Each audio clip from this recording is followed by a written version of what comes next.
그분의 보혈의 공로로 우리는 기도할 수 있게 되었다는 것이요.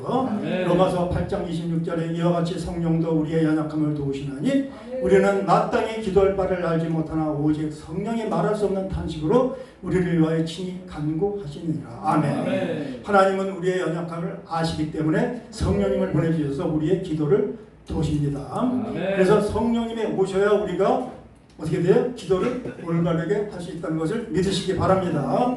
하나님은 우리가 성령님을 구하기를 간절히 기다리세요. 누가복음 11장 13절 너희가 악할지라도 좋은 것을 자식에게 줄 줄 알거든 하물며 너희 하늘 아버지께서 구하는 자에게 성령을 주시지 않겠느냐. 아멘. 기독교가 60년대부터 엄청나게 발전을 했어요. 부흥했는데 최근 들어서 수십 년, 20, 30년 전부터는 퇴보하고 있어요. 안나가 교회, 가나안 교회까지 합치면 수가 많이 줄었다는 거예요. 근데 부흥하는 데가 있어요. 어디가 부흥해? 신천지, 이단, 신천지, 구원파 같은 이단들을 오히려 부흥하고 있어요. 1984년 이만희에 의해서 만들어진 신천지는 최근 급성장하고 있어요. 신천지에 입교하면 신천지 무료 신학교에서 7개월간 어떻게 돼요? 성경 공부를 하는데 매년 수천 명이 그 성경학교를 수료해요. 그리고 수료식 날에는 체육관을 빌려서 학사모를 쓰고 성대하게 졸업 예배를 드려요. 기존 교회들은 점점 고령화되어 가고 있는데 이 신천지 이단들은 젊고 또 똑똑하고 이쁘고 배운 사람들이 많아. 거기 가면 여자들도 이쁜 사람들이 신천지에 많아. 우리가 내가 관악구에 살 때 그 앞에 어머니 본부가 있었는데 청소를 그렇게 잘하더라고. 그 옆에 중형교회가 있었는데 거기는요 청소를 보지 못해. 근데 주일날 이렇게 나와서 뭐 등산, 관악산이 등산해서 녹차를 주더라고. 주고. 근데 나는 그 녹차 주워주는 것보다 청소를 했으면 좋겠어. 청소를.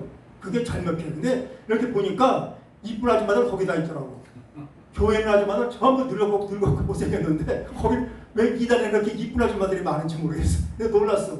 아, 젊은 사람들 많더라고. 젊은 아줌마들.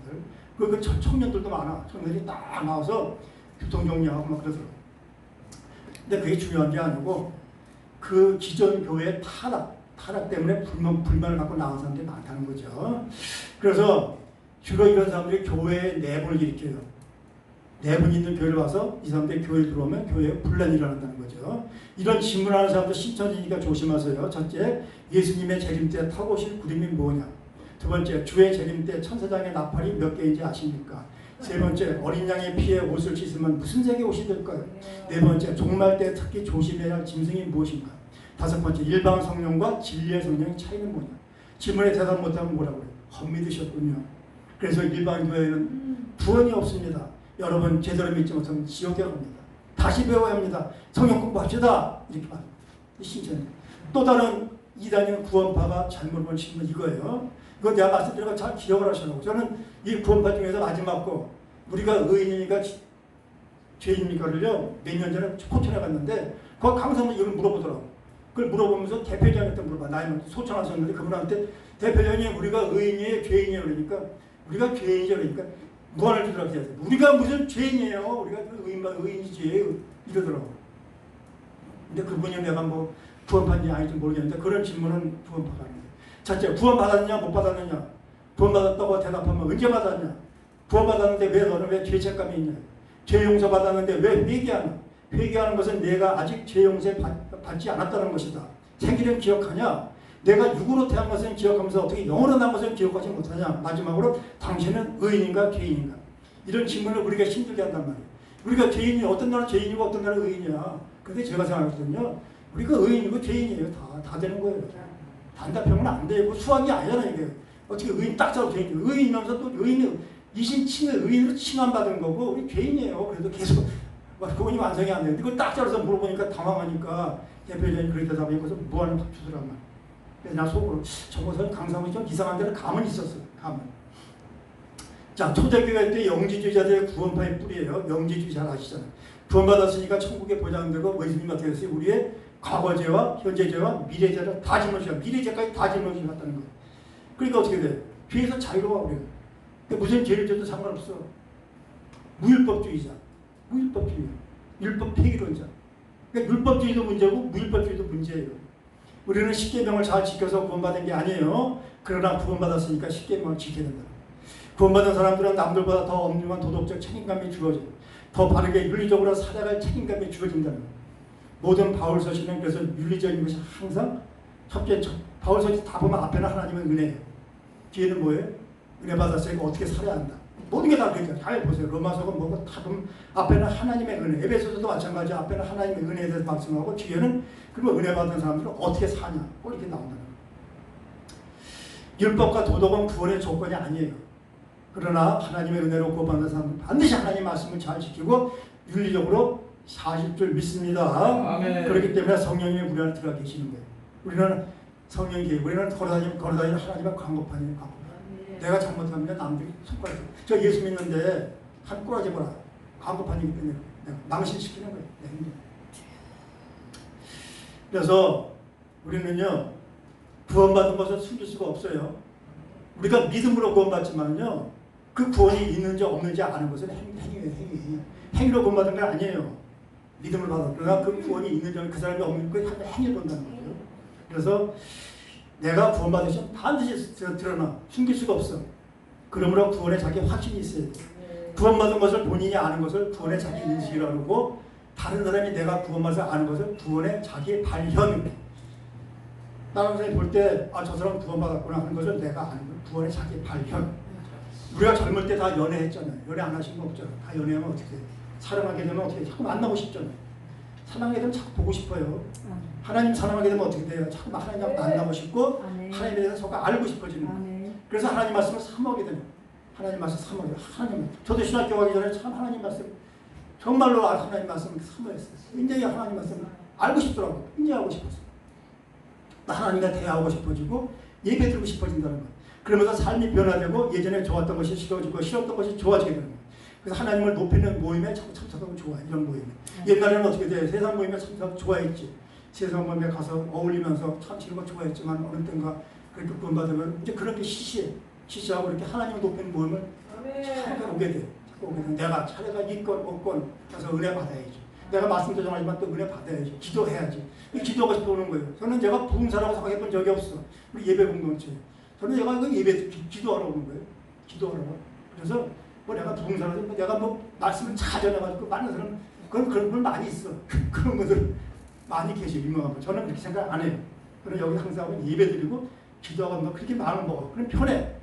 한 명이 앉아있건 두 명이 앉아있건 내 앞에 누가 가버리든 시간 안 들어.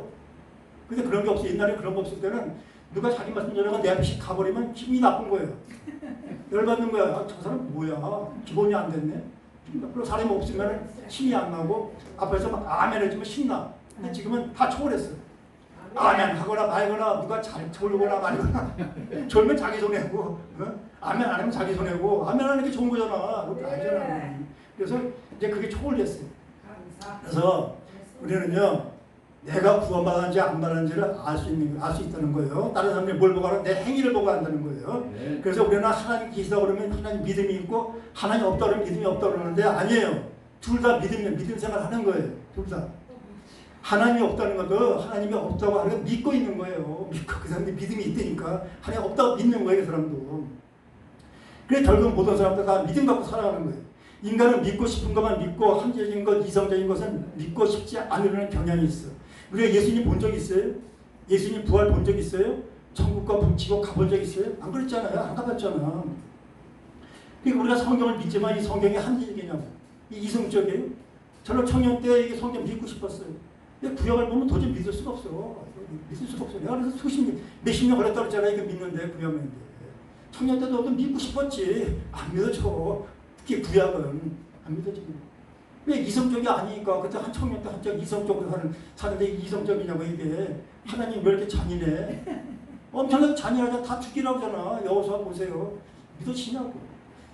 그러니까 성경을 믿는 사람도 제정신 아니에요. 전부 제정신 아니라고. 안 믿는 사람이 볼 때는 어떻게 믿어 이거를 제정신으로. 제정신이 아니지. 그래서 다른 사람들이 보면 엉뚱하다고 하는 것을 우리가 믿고 있는 거예요. 그러므로 우리의 믿음은 내 안에서 스스로 생성된 것이 아니고 누가요? 위에서 주신 거란 말이야. 내 안에서 생성될 수가 없었어. 내가 몇십 년 동안을. 그런데 어느 날 위에서 주시기 때문에 내가 믿어진 거예요. 그래서 무신론자들도 본질적으로는요. 맹목적인 믿음의 근간 하나의 종교생활을 하고 있는 거예요. 무신론자들도 그 사람들도 믿음 생활에 뭐라고 안 믿는 걸 믿는 거예요. 그 사람들 종교생활 하는 거예요. 하나님이 없고 절대적인 진리가 없으니까 모든 것이 상대적이라는 거예요. 상대성 원리아니에요. 상대적이라는 거예요. 세상에 일어나는 모든 것 다 우연이야. 우연이다. 불교가 그렇잖아. 모든 게 다 우연이라 불교가 그래요. 다 우연이라는 거예요. 우연. 죽으면 끝이야. 조금 나은 사람은 불가지로 몰라. 거기까지 가. 근데 대부분 죽으면 끝이다.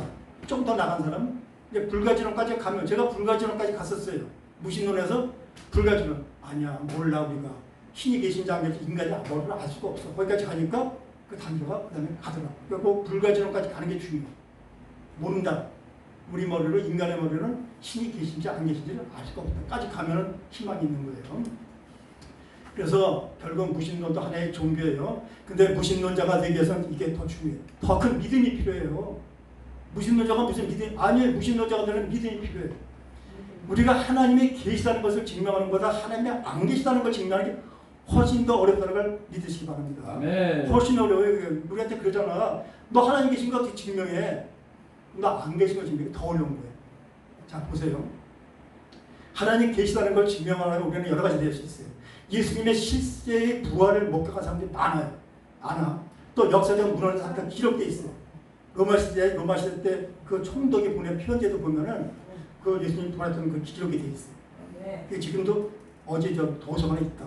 그런 증언이 되어 있어요. 성경이 또 기록되어 있잖아. 너무나 정밀하게 돌아온 우주 보세요. 우주. 우리는 우주의 0.001%도 몰라. 이 지구는요 우주에 보면 하나의 먼지. 태양계 수금제와 목적 태양계가요 얼마나 커. 태양 가려면 1초에 일광년이 1년 말고 1년 빛의 속도로 몇만 년, 몇백만 년 간다고 이해가 되냐. 1억 광년 되지. 빛에 짝짝 갈 때 빛이 7바퀴 다 돌아. 30만 킬로. 그러니까 우리는 지구 우주에 대해서요 0.001%도 몰라. 지구는요 태양계가 점이야 점. 근데 너무나 정밀하게 돌아가잖아. 기가 막혀. 지구가 23.5도에서 약간만 들어지면 우리는 타격도 이제 얼어죽어요. 기가 막혀. 이건 뭐 무연이 될 수가 없다는 거예요. 너무 정밀하게. 또 성령 체험 같은 신비한 현상들이 있잖아. 성령 체험 해보셨잖아요. 그거 어떻게 설명할 거예요, 그거를. 내가 일부러 뭐 쇼를 한 거야? 그런 사람도 있겠지만은 성령 체험한 사람이 많이 있단 말이에요. 근데 무신론자가 되려면 어떻게 돼요? 하나님 없음을 증명해야 돼. 두 번째, 우리가 알고 있는 하나님의 존재에 대한 모든 증거들 내가 얘기가 다 반박해야 돼. 내 얘기가 다 반박해야 돼. 세 번째, 그리스도가 실제 계신 것에 대해서 반박할 수 있어야 돼. 네 번째, 그리스도의 부활에 대한 많은 목격자들과 증거에 대한 반론을 제기해야 돼. 그러면 다 네가 헛것봤다는 건 다 돼야 돼. 성경의 모든 예언들이 틀렸음을 증명해야 돼. 성경 기가 막혀요. 500년, 600년 거슬러 올라가서 다 예언되어 있잖아. 그거 짜깁기 어떻게 맞추냐고 그걸 성경을 맞출 수가 없잖아요. 이게 한 번이 아니잖아. 근데 보면 기가 막히게 예언되어 있잖아요. 그거 다 반박해야 돼. 성경의 모든 예언들을 틀려 증명해야 돼. 성경의 사기임을 확실하게 보여주는 이거 사기야. 그거 어떻게 보여주냐. 이렇게만. 그래서 믿는 사람들이 체험하는 신비한 성령의 역사들과 예수님의 제자들과 초대교회 성도들의 순교를 반박해야 돼. 예수님 제자들의 순교했잖아요. 그거 어떻게 설명할 거예요? 그 사람들이 처음부터 순교했어요. 예수님 부활을 보고 순교했단 말이에요.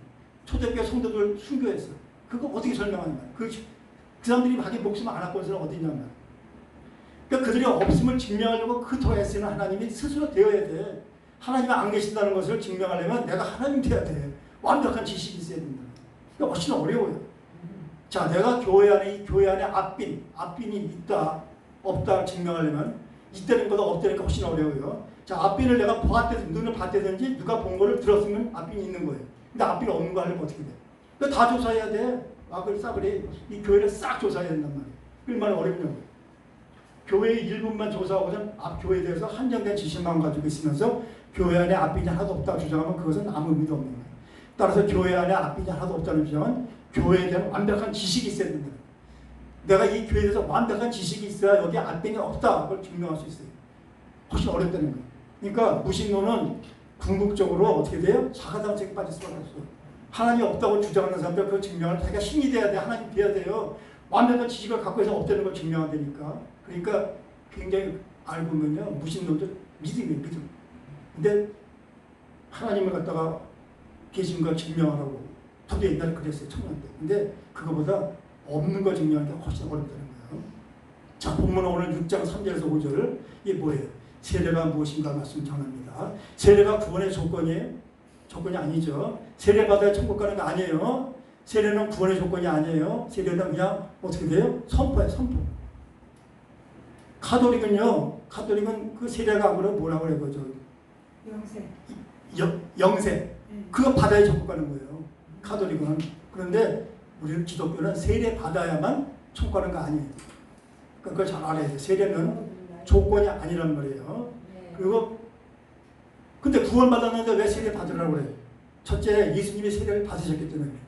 누가복음 3장 21절에 백성이 다 세례를 받았을 때 예수도 세례를 받으시고 기도하실 때 하늘이 열리며 성령이 비둘기 같은 형제로 그의 위에 강림하시더니 하늘로부터 소리가 나기를 너는 내 사랑하는 아들이라 내가 너를 기뻐하시니라. 아멘. 예수님이 세례를 받으셨으니까 우리가 세례 받아야 돼요. 요단강에서 삼일체 하나님 다 만났잖아요. 요단강 사건이 뭐예요? 삼일체 성부 성자 성령 다 한데 모인 게 요단강 사건이죠. 그러니까 우리가 예수님을 제자니까 예수님을 따라야 되잖아요. 예수님 뭐라고 그랬어요? 나를 따르라고 그랬어요. 우리는 예수님을 따라야 되는 거지 예수님을 섬기는 게 아니에요. 성부 하나님은 섬겨야 되고 성자 예수님을 따르는 거예요. 예수님 한 분도 그대로 따르는 거예요. 그래서 예수님의 세례 받았으니까 우리는 세례 받아야 된다. 이 마태복음 28장 19절에 그러므로 너희는 가서 모든 민족을 제자로 삼아 아버지와 아들과 성령의 이름으로 세례를 베풀고 아멘. 아버지와 아들과 성령의 이름으로 세례를 주라고 하셨습니다. 그럼 우리가 세례를 줄 수 있습니까? 우리가 아니에요. 세례를 주는 주체는 안수받은 목회자만 가능해요. 그것도 아무 데나 주는 게 아니라 언제 줘요? 공적인 예배에만 주는 거예요. 아무 데나 가서 세례 주면 안 된다는 거예요. 예배에서 줘야 되고 꼭 목사가 주는 거예요. 장로가 주는 게 아니라는 거예요. 세례는 기독교 공동체에 입문하는 상징이에요. 세례는 자신의 신앙을 공식적으로 표현하는 거예요. 그러니까 나 이제 믿는다 하고 선포하는 거란 말이에요. 구원의 조건은 아니에요. 구원의 조건은. 1세기 당시 유대교로 개종을 하는 이방인 남자는 나는 유대교를 믿습니다라고 공식적으로 고백하고 할례를 받았어요. 개종 할례를 받았어요. 그래서 세례의 의미는 뭐냐면 씻다. 그런데 세례요한의 당시의 통념을 무너뜨린 거예요. 세례 뭐라고 그러냐면 누가복음 3장 3절에 유대인과 이방인들에게 물로 회개의 세례를 베풀었어요. 그래서 유대인들이 세례요한에 대해서 분노하기 시작한 거예요. 이때 예수님의 인류의 대표로 세례를 받으셨어요. 예수님의 세례요한테 세례를 받으신 거죠. 그리고 마태복음 28장 19절에서 승천하시면서 제자들에게 성령의 이름으로 세례를 베풀라 이렇게 명령하신 거예요. 제자들한테. 그래서 기독교의 상징이 세례가 됐어요.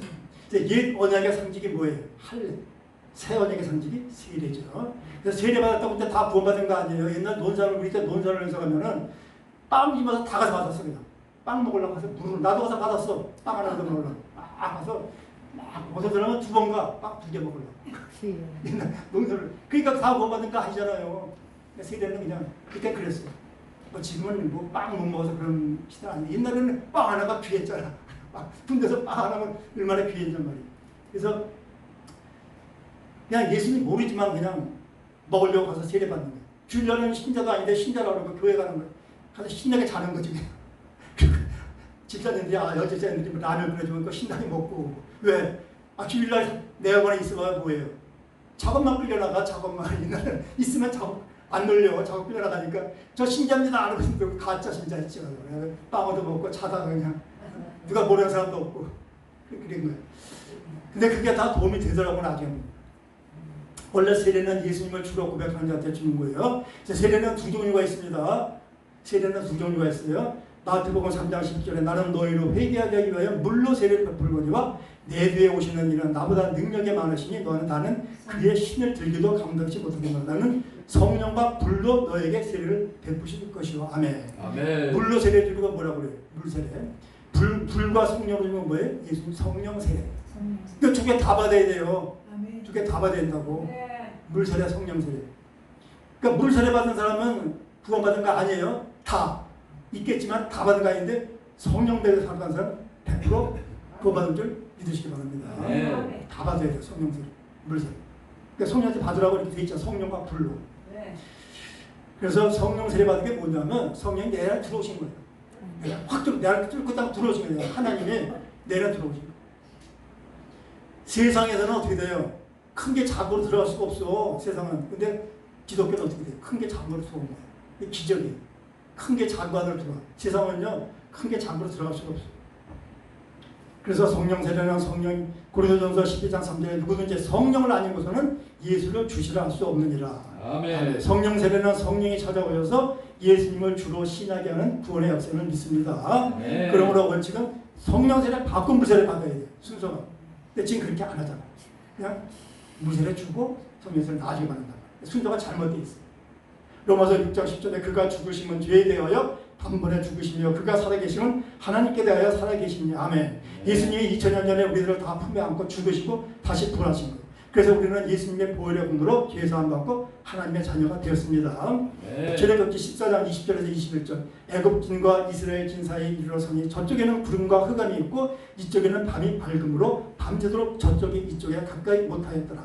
모세가 바다 위로 손을 내밀며 여호와께서 큰 동풍이 밤새도록 갈라져 바다가 마른 땅에 된지라. 아멘. 자, 홍해를 안 거쳐도 애굽에 갈 수가 가나안 갈 수가 있어요. 갈 수 있는 거예요. 근데 하필이면 하나님은 그 홍해까지 싹 내려오게 해서 홍해를 건너게 했냔 말이에요. 홍해 안 거쳐도 갈 수 있어 가나안. 근데 왜 그렇게 했냐? 모세가 미디안 광야에서 40년간 양을 쳤던 사람이니까 지리 잘 알고 있었을 거 아니에요. 미디안 그 광야 지금 사우디아라비아 광야 미디안 거기 양치기 해서 40년 그럼 지리 알 텐데 왜 그 가다가 이렇게 내려와서 갔단 말이에요. 출애굽기 14장 2절에 이스라엘 자손에게 명령하여 돌이켜 바다와 밑돌 사이에 비하하롯 곧 바알스본 맞은편 바닷가에 장막을 치게 하라. 아멘. 바다와 밑돌 사이에 밑돌이 뭐냐면 깎아지는 절벽이 밑돌. 그러니까 깎아지는 절벽이야. 절벽. 바다 절벽. 근데 뭐야? 앞엔 바다, 옆엔 절벽, 뒤는 뭐가? 애가 군자가 쫓아오고 있어. 절체연맹의 위기야. 그걸 뭐라 하셨어 하나님? 이거 앞엔 바다고 옆엔 절벽에 올라갈 수도 없어. 뒤에는 애국 군자가 쫓아와. 이걸 뭐라는 거야? 하나님이 그 진퇴양난의 저주 속으로 이스라엘을 일부러 몰아넣었어요. 몰아넣었어요. 게다가 하나님은 모세를 시켜서 바다를 가르시는데 한 번에 가르는 게 아니에요. 거기에 뭐라고 했어요?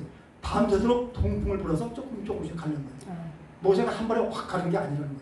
밤새도록 동풍 불어서 갈랐다는 거예요. 밤새도록 동풍이 불어서 물이 갈라진 거예요. 근데 중요한 건 뭐예요? 동풍이 뭐예요? 성경에서. 성경에서 동풍은 저주의 바람이에요. 동풍이 불었을 때 뭐야? 메뚜기가 날아왔잖아. 동풍 타고 메뚜기 가서 쫙 가보고 왔어. 성경에서 동풍은 저주의 바람입니다. 구약의 메뚜기 때가 동풍 타고 오고 동풍이 불면 곡식이 날아 비틀어진다. 에레미야 18장 17절 내가 그들의 원수 앞에서 흩어버리를 동풍으로 한같이 갈 것이며 그들의 재난 날에는 내가 그들에게 등을 보이고 얼굴 보이지 아니하리라. 아멘. 동풍은 저주의 바람이에요. 동풍. 근데 거기서 동풍을 부는 거예요. 에스겔 17장 10절에 볼지어다 그것이 심어졌느냐 번성하겠냐 동풍에 부딪힐 때 아주 마르지 아니하겠냐 그 자라던 두둑에서 마르려 하셨다 하라. 아멘. 야, 이스라엘 구원의 정면에서 이 저주의 바람이 부는 말이에요. 아니 이스라엘 백성을 구원하는데 하필이면 이 저주의 통풍을 불게 했어. 심판의 바람이 통풍이 분다는 거예요. 왜냐하면 이 땅의 죄인 인간들은 모두 다 죄인이라는 거예요. 그래서 하나님은 저주의 바람을 모두 다 몰살시켜버려요. 저주의 바람을 통풍을 불어서 이 인간들을 모두를 몰살시켜버려야 한다는 것을 먼저 보여줍니다. 이게 구원의 배경이에요. 구원의 배경은 첫 번째 뭐예요? 인간이 죄인이기 때문에 동풍을 불어서 바다에다 몸값 죽여버린다는 거예요. 그게 구원의 배경이에요. 실제로 이 세상을 상징하는 애굽의 군대는 다 어떻게 해요? 저주의 동풍에 다 몰살되어버렸어요. 근데 이스라엘 백성은 어떻게 돼요? 살려주셨어요. 출애굽기 14장 13절에서 14절 모세가 백성에게 이르되 너희는 두려워 말고 굳게 서서 여호와께서 오늘 너희를 위하여 행하시는 구원을 보라. 너희가 오늘 본 애굽 사람을 영원히 다시 보지 아니하리니 여호와께서 너희를 위하여 싸우시니 너희는 가만히 있을지라. 아멘. 아멘. 가만히 있어요. 저주의 바람 동풍이 불면 너희는 두려워하지 말고 굳게 서서 내가 너희를 어떻게 구원하는지 보라 하면서 물을 쫙 가린단 말이에요. 그 도대체 그들이 어떻게 살았느냐. 자, 고린도전서 10장 1절에서 2절 형제들아 너희가 알지 못하기를 원하지 아니하노니 우리 조상들이 다 구름 아래에 있고 바다 가운데를 지나면 모세에게 속하여 다 구름과 바다에 세례를 받고 구약의 홍해 바다를 신약에서 뭐라고 그랬어요? 세례라고 그랬더라고요. 그러니까 구약을 뭘로 해석해야 돼? 구약은 계시의 정체성에서 신약으로 해석이 되는 거예요. 구약의 홍해 바다가 어떻게 돼요? 신약에서 고린도전서에서 세례라고 되어 있는 거예요. 그러니까 항상 우리가 구약은 신약으로 해석돼야 되고 신약도 구약을 모르면 안 돼. 신약의 기초가 또 구약이에요. 그런 관계가 있는 거죠. 그래서 이스라엘의 그 저주의 바람으로 홍해를 건넌 것을 그들이 세례를 받았다고 했어요. 그래서 세례는 뭐예요? 죄인인 옛사람이 물에 빠져 완전히 죽고 새 사람이 태어나는 게 세례라는 거예요. 옛사람이 그다 죽어버리고 새로 타는 거예요. 그래서 머리 위에 물을 뿌리는 거예요.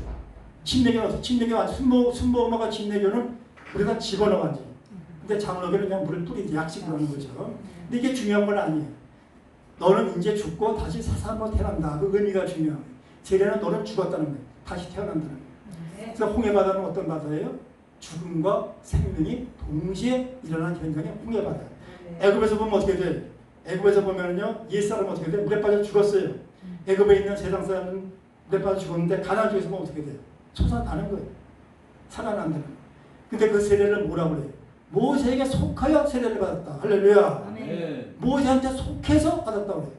이게 중요한 거예요. 속했다는 게.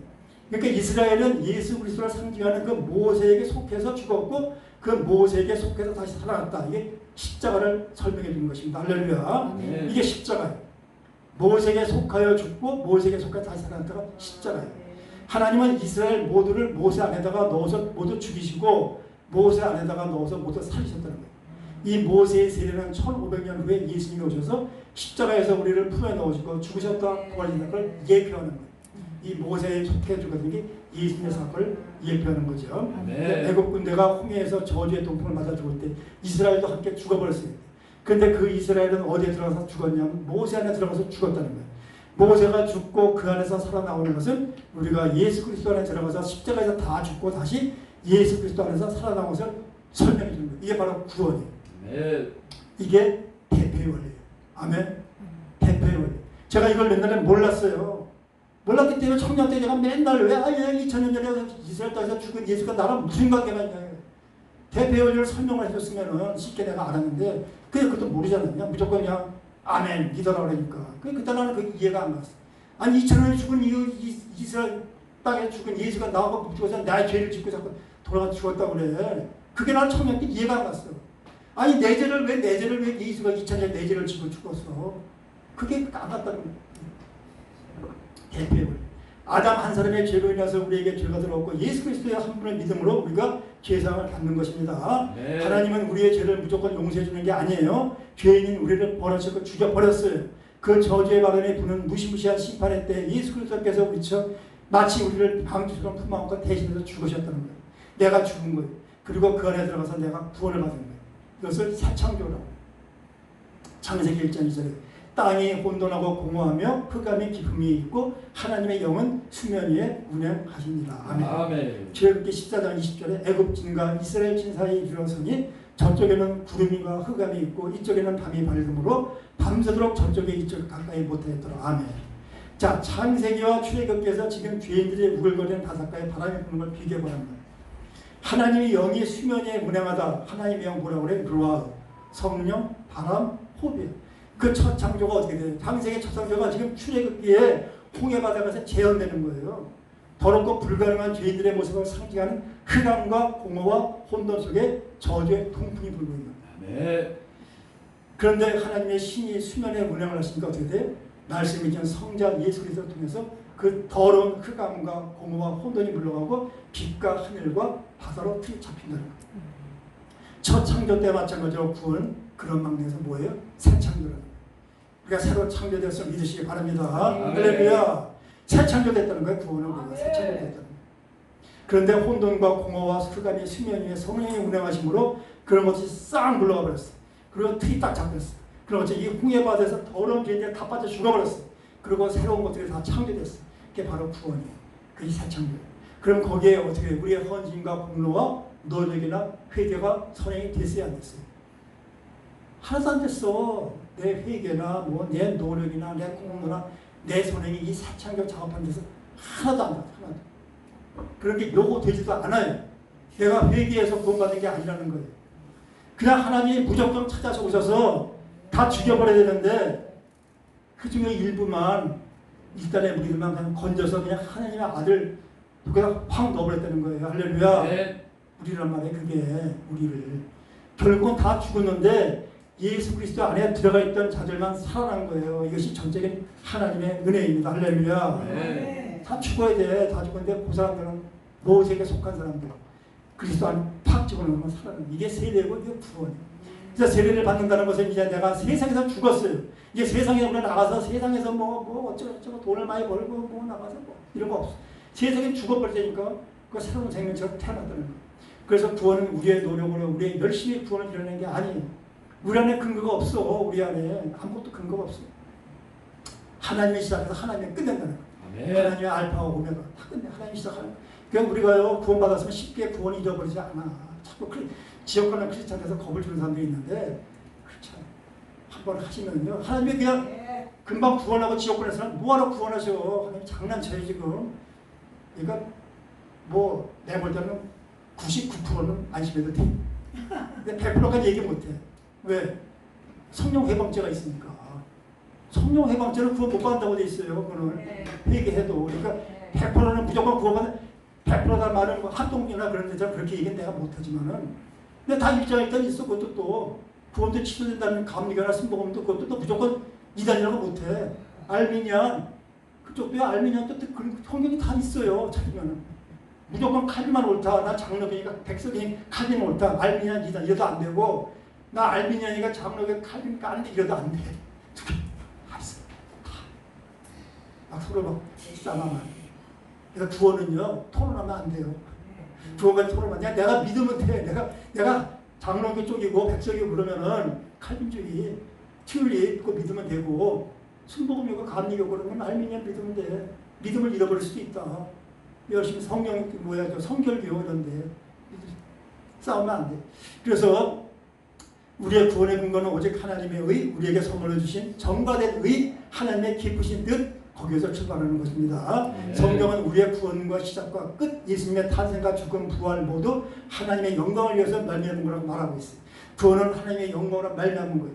복음은 그 하나님의 영광의 지식이 우리 안에 뚫고 들어오는 거예요. 그게 복음이에요. 하나님을 모르던 자가 갑자기 하나님을 알아보게 되는 게 바로 구원이에요. 옛날에 우리 하나님 몰랐어요. 근데 이제 하나님을 알아본단 말이에요. 왜? 그 복음이 우리를 뚫고 들어왔어요. 하나님 우리 안에 뚫고 들어왔기 때문에 우리가 이제는 하나님을 안다는 것이죠. 그게 구원이에요. 바로 구원받은 거예요. 죄인들은 하나님의 영광을 모르니까 하나님께 영광을 돌릴 수 없어요. 죄인들은 하나님께 영광을 못 돌려요. 그래서 우상 섬기는 거예요. 우상 섬기면 어떻게 돼요?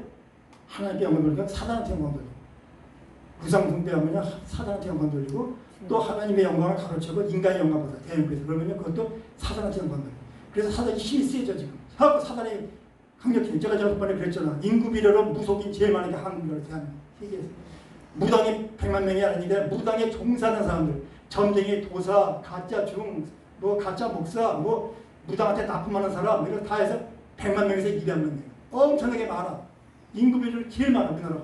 난 그 얘기 듣고 난 놀랐어요. 무속을 연구하는 교수님이 그러더라. 대한민국 제일 많대 인구 비율. 그 무당과 도사도 되게 많아. 도사도 점쟁이 엄청 많아요. 점쟁이들. 교회 다니는 사람도 점쳐 다녀. 교회 다니는 사람 점쳐 다닌다니까. 그래서 우상 숭배하지 마시기 바랍니다. 사랑하는 우리 성도님들 모두 복음을 깨닫고 날마다 하나님께 영광 돌리며 사는 인생들 되시기를 주님의 이름으로 축복합니다. 찬양하면서 하나님께 준비하신 예물 드립니다.